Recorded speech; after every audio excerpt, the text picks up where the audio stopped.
Hai semua, selamat datang. Dalam kupasan kali ini, kita akan terus ke intipatinya. Membina satu pelan tindakan langkah demi langkah untuk anda betul-betul mahir dalam menggunakan Gemini. Matlamat kita sangat jelas. Ubah cara anda berinteraksi dengan AI untuk dapatkan hasil yang hebat yang anda boleh guna terus dalam kerja anda. Okey, perkara pertama dan paling penting yang kita kena faham ialah anjakan minda. Petikan ni memang tepat.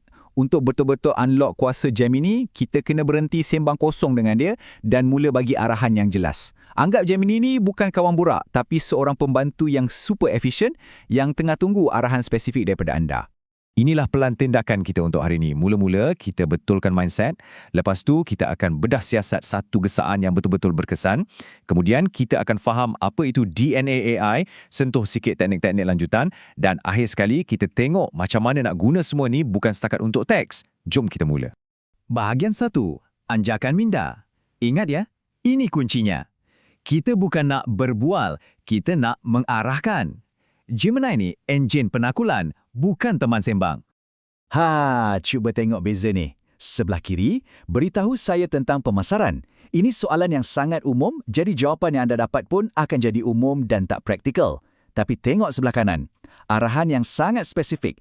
3 strategi untuk perniagaan kecil dengan matlamat yang jelas. Hasilnya, pelan tindakan yang anda boleh terus guna. Inilah bezanya. Bahagian 2, anatomi gesaan berkuasa. Okey, jadi macam mana kita nak cipta arahan yang padu setiap masa? Ada satu formula mudah.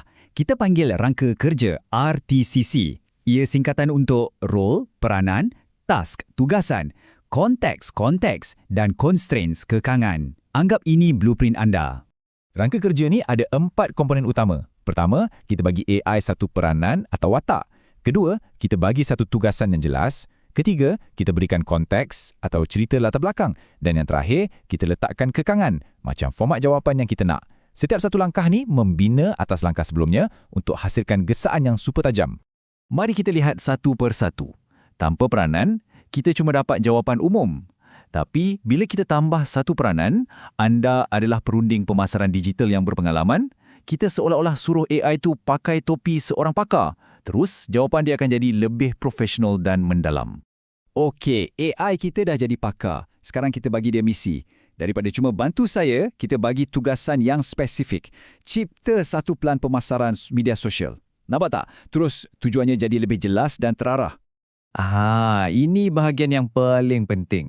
Dengan menambah konteks, macam untuk kedai roti bebas gluten saya, kita ubah pelan pemasaran yang generik tadi jadi satu strategi yang dibuat khas untuk kita.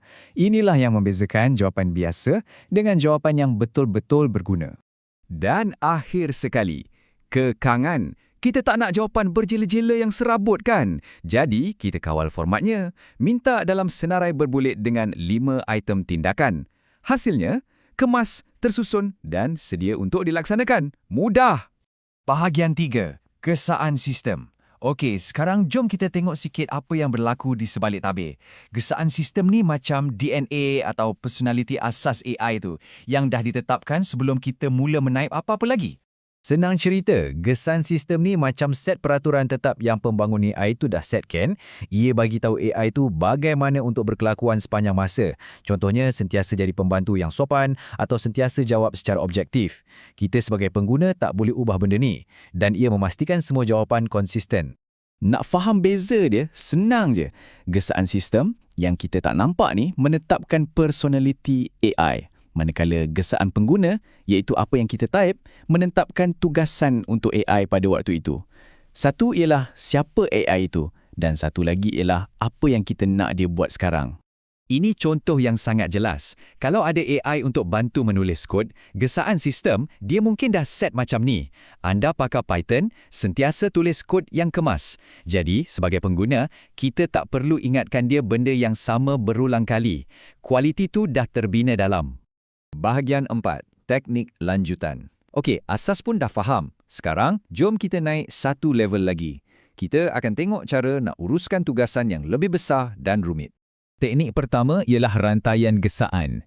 Daripada kita bagi satu arahan yang besar dan panjang, lebih baik kita pecahkan kepada beberapa langkah kecil. Hasil daripada langkah pertama, kita guna sebagai input untuk langkah kedua dan seterusnya. Cara ni bagi kita lebih banyak kawalan dan hasil yang lebih tepat. Contohnya macam ni. Katalah kita nak buat satu pembentangan. Gesaan pertama, buatkan rangka kasar.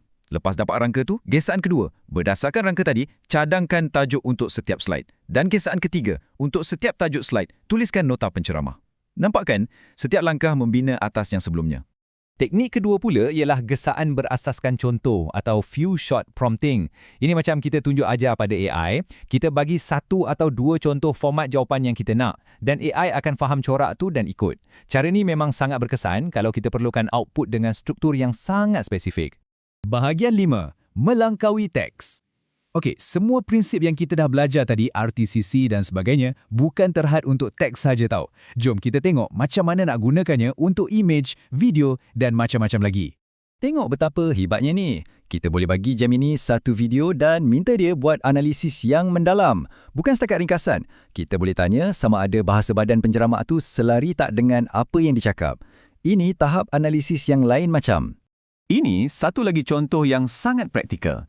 Bagi game ini satu carta kewangan yang serabut dan suruh dia terangkan dalam bahasa yang mudah difahami. Ia dah macam penganalisis data peribadi kita. Jadi untuk kita simpulkan, inilah pelan tindakan anda. Pertama, sentiasa fikir macam seorang pengarah. Kedua, bina setiap gesaan guna formula RTCC. Ketiga, faham yang AI ada DNA atau gesaan sistemnya sendiri. Keempat, guna rantaian gesaan untuk tugas yang besar. Dan kelima, jangan lupa yang anda boleh mengarah melangkaui teks. Jadi, sebagai penutup, saya tinggalkan anda dengan soalan ni. Dengan semua kemahiran baru yang anda dah belajar, fikirkan, apakah satu kerja leceh dan berulang-ulang dalam rutin harian anda yang boleh anda automasikan guna Gemini? Itulah langkah pertama anda untuk menjadi seorang arkitek gesaan yang sebenar-benarnya.